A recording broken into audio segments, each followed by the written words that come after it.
साथियों कोशिश ये कर रहा हूँ कि प्रतिदिन एक वीडियो अपलोड करूँ, लेकिन अब टाइपिंग करनी पड़ रही है तो फिर टाइपिंग करने में लगभग 2 घंटे का टाइम तो लगता ही है एक मैटर को टाइप करने में, और फिर रिकॉर्ड करने के लिए कुछ पढ़ना भी है और उसके साथ में फिर रिकॉर्ड भी करना है, उसको एडिट भी करना है, तो लगभग एक वीडियो को बनाने में 4 से 5 घंटा लगता है।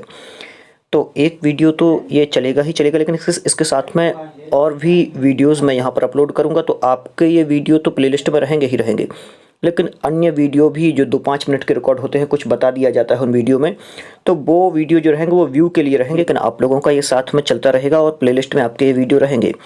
तो आप लोग प्लेलिस्ट में जा कर के और ये वीडियो आप लोग निकाल लीजिएगा, क्योंकि वैसे भी प्लेलिस्ट में जाना ही पड़ता है। जो कंटिन्यू में होते हैं वो मुश्किल से 10-12 वीडियो ही शो होते हैं, तो आप लोग विचलित ना हो, कंटिन्यू आप अपनी प्लेलिस्ट चेक करते रहें।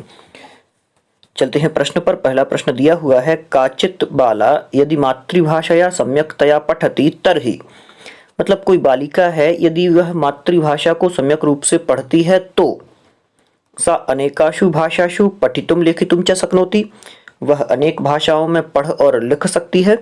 सा सम्यकतया पठितुम शक्नोति परंतु मातृभाषया लेखितुम न शक्नोति, वह सम्यक रूप से पढ़ सकती है लेकिन मातृभाषा में लिख नहीं सकती है। आगे, सा स्वपठन कौशलस्य प्रयोगम द्वितीय भाषया अधिगमे कर्तुम शक्नोति, वह अपने पठन कौशल का प्रयोग द्वितीय भाषा में कर सकती है या फिर द्वितीय भाषा के सीखने में कर सकती है, या फिर सा स्वपठन कौशलस्य उपयोगम द्वितीय भाषायाः अधिगमे न कर्तुम शक्नोति। तो यही रहेगा इसका सही उत्तर जो डी वाला दिया हुआ है। कोई बाला यदि मातृभाषा में ठीक से पढ़ती है तो वह स्वपठन कौशल का उपयोग द्वितीय भाषा में अधिगम करने में समर्थ नहीं हो सकती, तो यही वाला रहेगा इसका सही उत्तर। आगे चलते हैं दूसरे प्रश्न पर, जहां पर दिया हुआ है कस्याश्चित भाषायाः ज्ञानम नाम, मतलब किसी भाषा के का ज्ञान मतलब क्या है ये। तस्याः भाषायाः व्याकरण नियमानाम ज्ञानम, उस भाषा के व्याकरण के नियमों का ज्ञान या फिर व्याकरण नियमों का ज्ञान। तया भाषया अभिव्यक्ते है ज्ञानम, उस भाषा में अभिव्यक्ति का ज्ञान, मतलब उस भाषा में हम अपने भाव और विचार प्रकट कर रहे हैं। तस्याम भाषायाः या फिर तस्याम भाषायाम सर्वेषाम शब्दानाम ज्ञानम, उस भाषा के सभी शब्दों का ज्ञान। तस्याम भाषायाम सम्यक लेखनस्य ज्ञानम, उस भाषा में अच्छी तरह से लिखने का ज्ञान। तो सही क्या रहेगा, तो जो दूसरा वाला दिया हुआ है यही रहेगा सही। तया भाषया अभिव्यक्ते है ज्ञानम, मतलब कि किसी भी भाषा के ज्ञान से मतलब यही है कि सामने वाला व्यक्ति उस भाषा में अपनी अभिव्यक्ति कर रहा है, अपने भावों और विचारों को दूसरे तक पहुंचा पा रहा है, तो यही होता है भाषा सीखने का मतलब।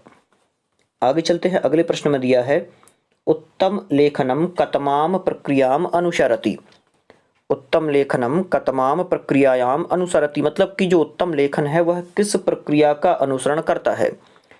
ऑप्शन पहला दिया है प्रारूप लेखन और अंतिम लेखन का, या फिर संशोधन और पुनरावलोकन का। तीसरा दिया है विचाराणाम लेखनम, प्रारूप लेखनम, संशोधनम, पुनरावलोकनम और अंतिम लेखन का, या फिर अंतिम लेखन का।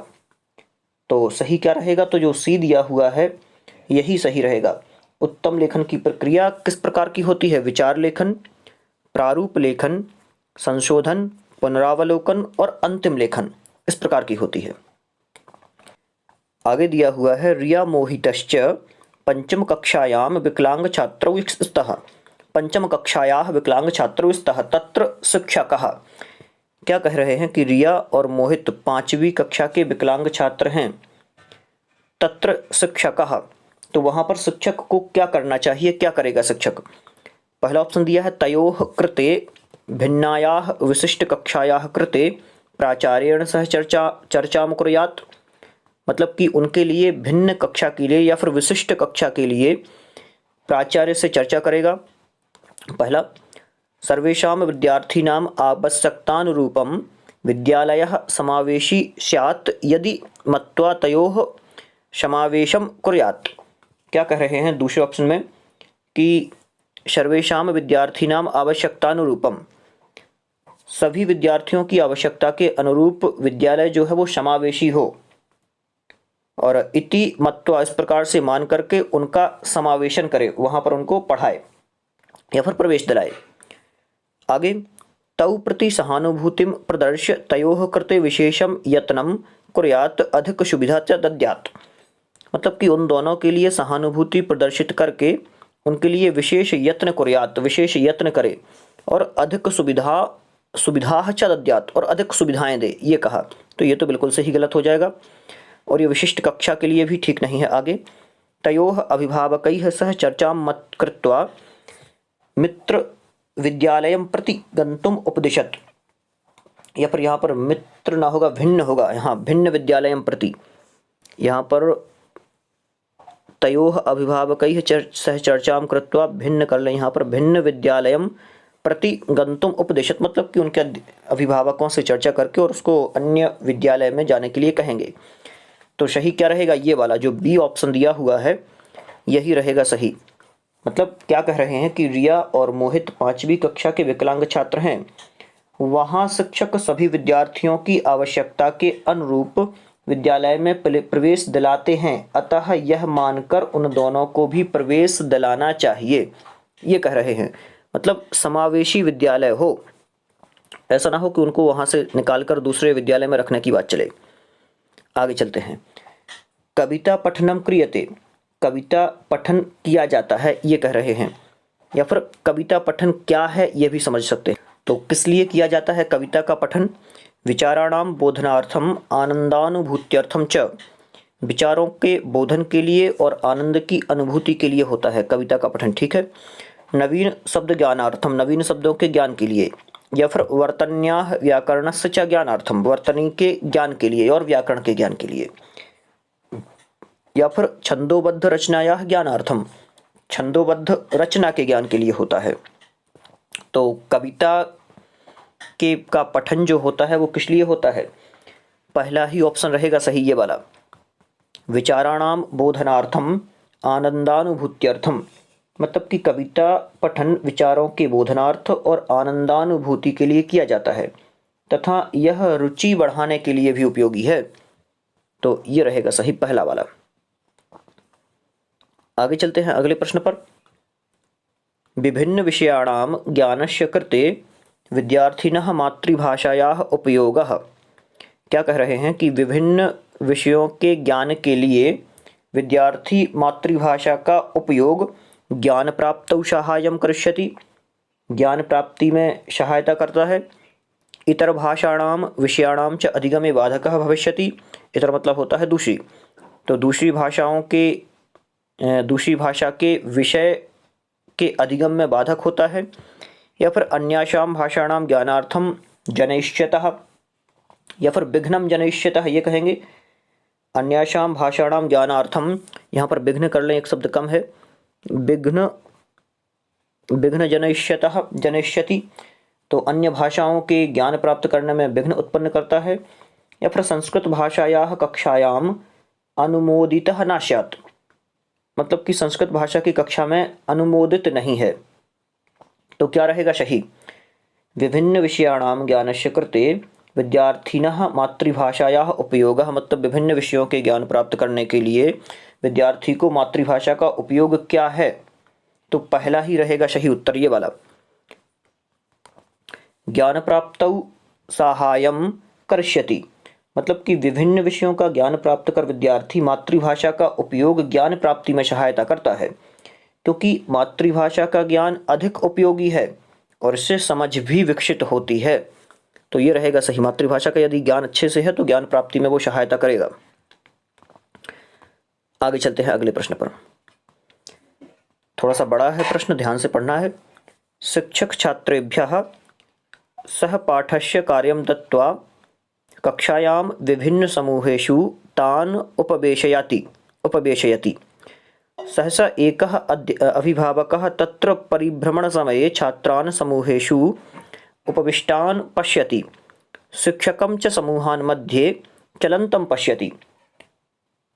एवं स्थिति दृष्ट्वा सः असंतुष्टः सन् किं कुर्यात्। देखिए क्या कह रहे हैं, बहुत बढ़िया प्रश्न है कि शिक्षक छात्रेभ्यः सहपाठस्य कार्यं दत्त्वा कक्षायां विभिन्न समूहेषु ताम् उपवेशयति, मतलब जो शिक्षक है वो छात्रों को सहपाठ के कार्य दे करके, मतलब एक साथ समूह में पढ़ने वाला जो कार्य है उन्हें दे करके और कक्षा को विभिन्न समूहों में बिठा देता है। तो उसी समय, सहसा मतलब होता है उसी समय, एकः अभिभावकः, एक अभिभावक मतलब एक किसी के माता पिता या फिर कोई भी घर परिवार वाले, तत्र परिभ्रमण समये, तत्र मतलब वहाँ पर, परिभ्रमण समये घूमते समय, छात्रान समूहेषु उपविष्टवान, तो वहाँ पर परिजन जो थे उनके परिवार वाले किसी भी छात्र के, वो छात्रों को समूह में बैठा देखते हैं। पश्यति मतलब देखा। तो शिक्षकम च समूहानां मध्ये चलंतम पश्यति, और जो शिक्षक हैं तो उनको समूहानां मध्ये, समूहों में देखा, समूहों में जाते हुए देखा। एवं स्थिति दृष्ट्वा सह असंतुष्टः सन्, इस प्रकार की स्थिति देख करके वो असंतुष्ट हुए, तो किम कुर्यात्, वो क्या करें। समझ गए होंगे आप लोग प्रश्न को कि शिक्षक तो अपने मतलब जो शिक्षक है वो छात्रों को एक साथ कार्य करने के लिए दे करके और कक्षा को भिन्न भिन्न समूह में बांट देता है। यही प्रक्रिया बाहर से कोई आता है और वो देख लेता है कि अरे बच्चे एक साथ बैठे हैं, अध्यापक यहाँ वहाँ घूम रहे हैं या फिर अध्यापक भी समूह में घूम रहे हैं, तो यह स्थिति देख करके वो क्या करें। पहला ऑप्शन दिया है, अभिभावकः स्वसन्तानस्य विभागं परिवर्तयितुं प्राचार्य समीपे निवेदनम कुर्यात्, मतलब कि अभिभावक अपनी संतान को विभाग परिवर्तन के लिए प्राचार्य के पास जाएं कि हमारे बच्चे का विभाग बदल दिया जाए, यहाँ पर ये अध्यापक वगैरह ठीक नहीं है। दूसरा, अभिभावकः तस्मात् विद्यालयात् बालान् प्रत्यारोहेत, ध्यान से, प्रत्याहरेत, मतलब कि अभिभावक उस विद्यालय से बच्चों को हटा लें कि यहाँ पर पढ़ाई ठीक नहीं हो रही है। अभिभावकस्य शिक्षकः विरोधम प्राचार्यं प्रति निवेदयत्, मतलब कि जो अभिभावक हैं वो शिक्षक के विरोध में और कंप्लेन करें किसके पास, प्राचार्य के पास। या फिर अभिभावकस्य शिक्षके विश्वासः स्यात्, चौथा कह रहे हैं कि अभिभावक का शिक्षक पर विश्वास हो, सह शिक्षकेन सह तत्समस्या विषये वार्तां कुर्यात्, जो भी समस्या हुई है अभिभावकों को तो वो शिक्षक के साथ उस समस्या संबंधी वार्ता करें। तो क्या रहेगा सही, यही रहेगा सही, डी वाला। कोई भी अभिभावक हैं यदि इस प्रकार से देखते हैं तो उन्हें पहले स्थिति को समझना चाहिए और अध्यापक से चर्चा करनी चाहिए कि साहब ये बच्चे घूम रहे हैं, सब कुछ ये हो रहा है, तो ये क्या चल रहा है, ये इस प्रकार से, तो समस्या का निदान हो सकता है। यही रहेगा सही। आगे चलते हैं। डिस्ग्राफिया वर्तते, डिस्ग्राफिया जो है वो कही जाती है, क्या बीमारी है डिस्ग्राफिया। पहला ऑप्शन दिया है, अवधारणायाः बोधे संज्ञानात्मक न्यूनता, अवधारणा के बोध में संज्ञानात्मक न्यूनता है। कस्यश्चित् पठनस्य पठन काठिन्यम, किसी के पढ़ने की कठिनता, पाठस्य पठन, पाठ पढ़ने की काठिन्य की, पाठ पढ़ने में कठिनता सीधी कहें। लिखित भाषायाः बोधे भाषागत न्यूनता, तो लिखित भाषा के बोध में भाषागत न्यूनता है क्या ये। या फिर संख्यानाम बोधे अंक गणतीय न्यूनता। चलिए ये सबसे आसान प्रश्न है, डिस्ग्राफिया जो है वो कौन सी बीमारी है ये आप लोगों को बताना है। ये प्रश्न मैं छोड़ देता हूँ, कमेंट में आप लोगों को इसका उत्तर दूंगा। बिल्कुल आसान उत्तर है और ये प्रश्न तो मुझे नहीं लगता कि 20-50 बार पूछा जा चुका होगा। कई बार कई प्रतियोगी परीक्षाओं में ये प्रश्न पूछा जा चुका है। डिस्ग्राफिया, डिस्कैलकुलिया, ये बहुत सारी बीमारियां हैं और इसका मैंने एक वीडियो भी बनाया है। लगभग 5-7 प्रकार की बीमारियां हैं, तो इनको आप लोग याद कर लें कि किस किस रोग से कौन कौन सी बीमारी होती है। भाषागत विकार हैं ये, तो इनको आपको बताना है कमेंट में कि इसका उत्तर क्या रहेगा। आगे, बहुभाषिकता कक्षायाम साधन रूपेण व्यवहृत, यहाँ पर ह्री कर लें, व्यवहृत अर्थात शिक्षकः क्या कह रहे हैं कि बहुभाषा की कक्षा में साधन के रूप में व्यवहार करना चाहिए, अर्थात शिक्षक को क्या करना चाहिए, अनेक भाषाणाम अध्यापनम कुर्यात्, अनेक भाषाओं में अध्यापन कराए। या फिर मातृभाषया अधिगमनम कुर्यात्, मातृभाषा में अधिगमन करे। या फिर विद्यार्थीनाम सर्वासाम भाषाणाम ज्ञानम कुर्यात्, विद्यार्थियों को सभी भाषाओं में ज्ञान कराए। या फिर विद्यार्थीनाम भाषाणाम उपयोगम कुर्यात्, विद्यार्थियों की भाषा का उपयोग करे। तो क्या रहेगा सही, ये वाला डी वाला ही रहेगा सही। क्या कह रहे हैं कि जो बहुभाषा की कक्षा है उस बहुभाषा की कक्षा में साधन रूप में व्यवहृत करना चाहिए। क्या कह रहे हैं? साधन के रूप में व्यवहृत करे, मतलब कि शिक्षक को चाहिए कि छात्रों की ही भाषा का उपयोग करे, विद्यार्थियों की भाषा का उपयोग करे, और इससे छात्रों को विषय का ज्ञान होगा, विषय समझ में आएगा, और उनकी सामान्य भाषा में, बोलचाल की भाषा में, या फिर विद्यार्थियों की भाषा में जब बात होगी तो ये वाला रहेगा सही। और बहुभाषिकता की कक्षा की चर्चा चल रही है, आगे चलते हैं। भाषा मुख्य रूपेण, यहाँ पर रूप कर लें, भाषा मुख्य रूपेण भवति, भाषा मुख्य रूपेण भवति, भाषा मुख्य रूप से कैसी होती है ये आपको बताना है। ऑप्शन पहला दिया हुआ है मौखिकी, दूसरा दिया है लेखा चित्रात्मिका, चौथा दिया है लिखिता, पांचवा दिया है दृश्या। मौखिकी होती है, लेख चित्रात्मक होती है, लिखित होती है, या फिर दृश्य होती है। तो कैसी होती है भाषा ये आपको बताना है। तो भाषा कैसी होती है? मौखिक होती है, मतलब भाषा दूसरे के विचारों का साधन है और बिना अर्थ जाने समझ विकसित नहीं होती। तो भाषा मुख्य रूप से कैसी होती है? मौखिक होती है, मौखिकी होती है, 10वां ये रहेगा सही। आगे चलते हैं। एकस्य शब्दस्य ज्ञानम नाम, एक शब्द का ज्ञान क्या कहलाता है? तस्य मूलस्य ज्ञानम, उसके मूल का ज्ञान, तस्य रूपस्य ज्ञानम, उसके रूप का ज्ञान, तस्य अर्थस्य ज्ञानम, उसके अर्थ का ज्ञान, तस्य वर्तनी ज्ञानम, उसकी वर्तनी का ज्ञान। तो एक शब्द, एकस्य शब्दस्य ज्ञानम, एक शब्द का ज्ञान क्या कहलाता है? तो चौथा रहेगा सही, तस्य अर्थस्य ज्ञानम, उसके अर्थ का ज्ञान, ये रहेगा सही उत्तर। आगे चलते हैं अगले प्रश्न पर। थोड़ा सा बड़ा है ये प्रश्न, तो इसको भी अच्छे से समझना है।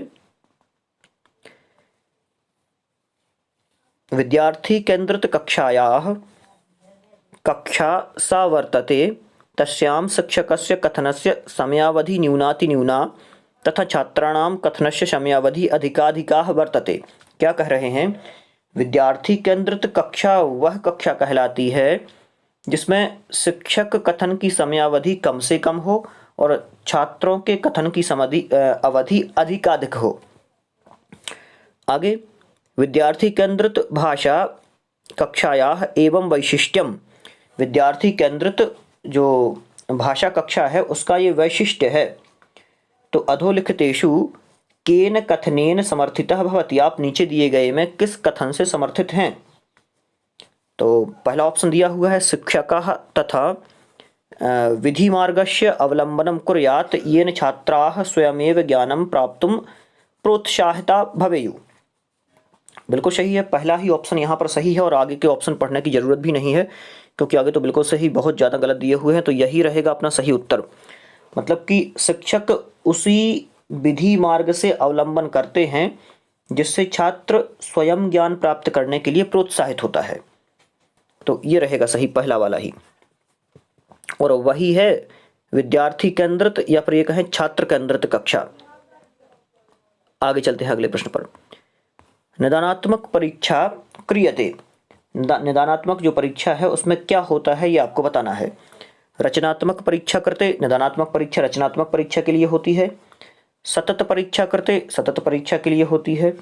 या फिर विद्यार्थिनः स्तरम ज्ञातुम, विद्यार्थियों के स्तर का ज्ञान करने के लिए होती है। या फिर अंतिम परीक्षा करते, अंतिम परीक्षा के लिए होती है। तो निदानात्मक परीक्षा जो है इसका सही उत्तर क्या रहेगा? तीसरा वाला, मतलब निदानात्मक परीक्षा विद्यार्थियों के स्तर को ज्ञान करने के लिए किया जाता है। मतलब निदान परीक्षा जो होती है वो विद्यार्थियों के स्तर ज्ञान के लिए की जाती है। मतलब इस प्रणाली से, इस तरह से छात्र के बुद्धि लब्धि का मूल्यांकन होता है। तो सही क्या रहेगा? विद्यार्थिनः स्तरम ज्ञातुम, विद्यार्थी के स्तर ज्ञान करने के लिए निदानात्मक परीक्षा होती है। आगे, भाषायाः कक्षायां कथा कथनम एक पद्धति रूपेण प्रयुक्तुम न शक्यते। क्या कह रहे हैं कि भाषा की कक्षा में कथा कथन की एक पद्धति प्रयुक्तुम न शक्यते, मतलब प्रयोग नहीं की जा सकती है।